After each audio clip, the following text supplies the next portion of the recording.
تیار ہو گئی منجنیق. اب انہوں نے پتھر پھینکنا شروع کر دیے. قلعے کا ایک حصہ، ایک دیوار ایک جگہ سے خاصی کمزور تھی، کئی روز کی گولہ باری کے بعد وہ وہاں سے ٹوٹ گئی. اب 7واں منظر کیا کہتا ہے؟ قلعے کے باہر وسیع میدان میں منجنیق نصب ہیں. مجاہدین اسلام ان کے ذریعے قلعے کی آہنی دیواروں پر بھاری پتھر برسا رہے ہیں. اس ایجاد نے راجہ داہر کے قلعہ بند فوجیوں کے لیے نئی مصیبت کھڑی کر دی. وہ راجہ داہر کے فوجی جو میدان چھوڑ کر قلعے میں بند ہو گئے، اب اس نئی افتاد سے، اس نئی ایجاد سے پریشان ہیں. کہنے لگے اب کیا ہو؟ اب تک تو تسلی تھی کہ قلعہ فتح نہیں ہو سکتا، اس کی دیواریں نہیں توڑی جا سکتی، اس کے کود کر بھی کوئی نہیں آ سکتا، لہٰذا ہم محفوظ ہیں. اب جبکہ انہوں نے منجنیق کے ذریعے بھاری پتھر دیواروں پر مارنا شروع کیے تو یہ ان کے لیے ایک نئی مصیبت بن گئی. قلعے کی مغربی حصے کی دیوار کا بڑا حصہ، مغربی حصہ قلعے کا مغربی حصہ تھا، اس کی دیوار کا ایک بہت بڑا حصہ کئی دن کی مسلسل سنگ باری سے گر جاتا ہے. سنگ باری کا مطلب وہ پتھر، سنگ کہتے ہیں پتھر کو، سنگ باری پتھر مارنا، پتھر مارنے سے وہ حصہ گر جاتا ہے. مسلم لشکر قلعے میں داخل ہو جاتا ہے. وہ دیوار وہاں سے ٹوٹی اور مسلم لشکر یعنی مسلمانوں کی فوج وہاں سے قلعے میں داخل ہو گئی. راجہ داہر کی فوج سخت مقابلہ کرتی ہے، کمزور تو وہ بھی نہیں ہے، قلعے میں بیٹھے ہوئے بھی وہ بہت بھاری.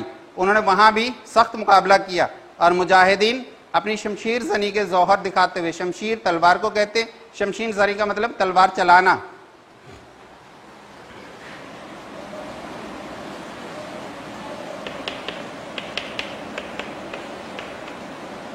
شمشیر زنی تلوار چلانا.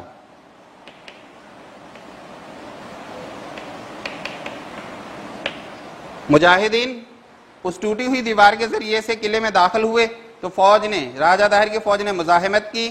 تو مسلمانوں کے جو یہ فوج تھے، لشکر تھا، انہوں نے بھی اپنی شمشیر زنی اور تلوار چلانے کے جوہر دکھائے.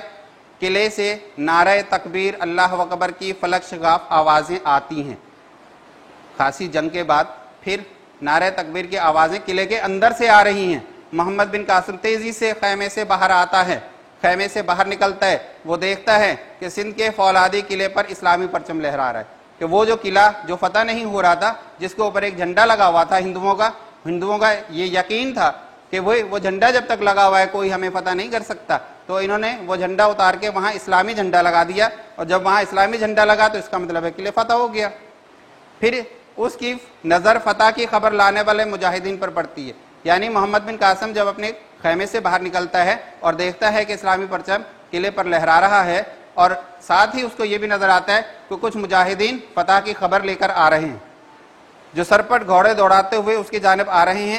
قریب پہنچ کر مجاہدین ہم آواز ہو کر، ہم آواز کا مطلب ایک ساتھ آواز میں، جتنے بھی تھے وہ 2 4 5 8 10 20 جتنے بھی تھے، انہوں نے سب نے ایک ہی آواز میں جناب مبارک ہو، قلعہ فتح ہو گیا.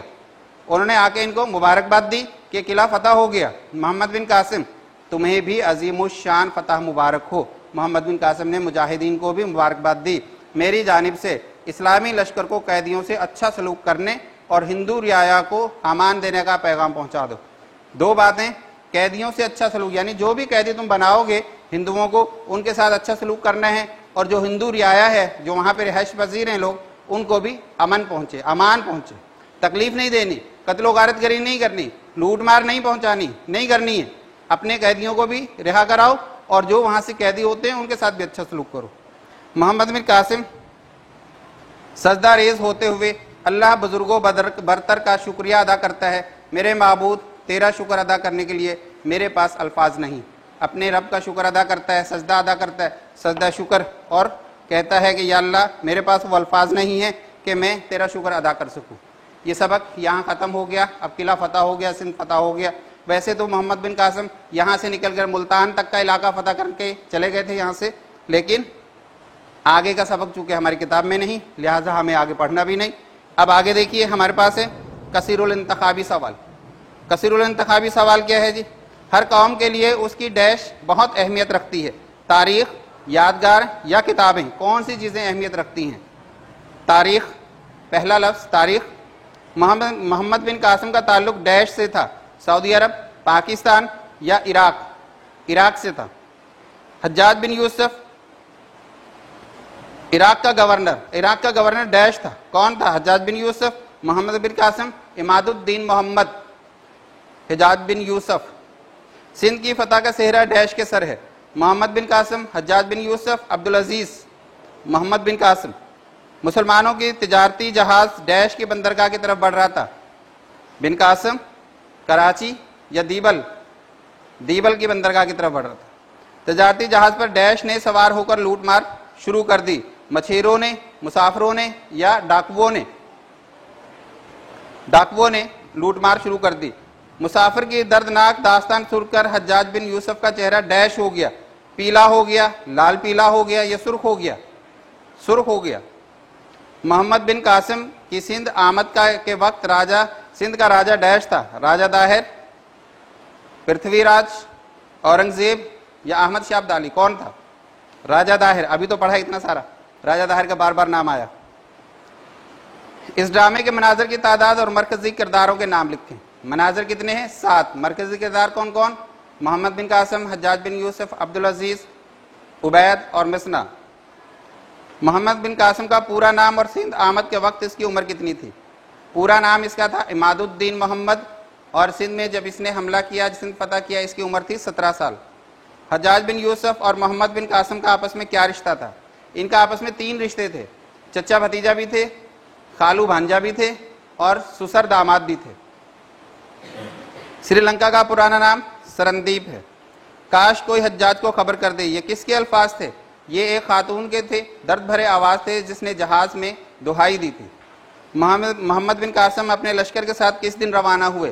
محمد بن قاسم اپنے لشکر کے ساتھ جمعہ کے دن جمعہ کی نماز پڑھ کر روانہ ہوئے۔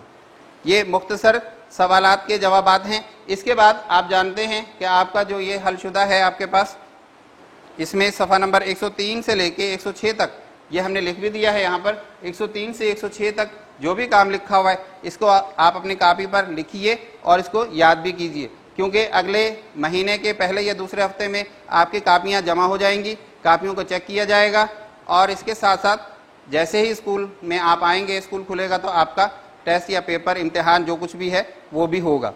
ان سب چیزوں کو یاد بھی کیجئے اور اپنی کاپیوں کو مکمل کیجئے اور اپنے آپ کو اسکول آنے کے لیے تیار کیجئے۔ آج تک کے لیے اتنا ہی کافی، بہت شکریہ۔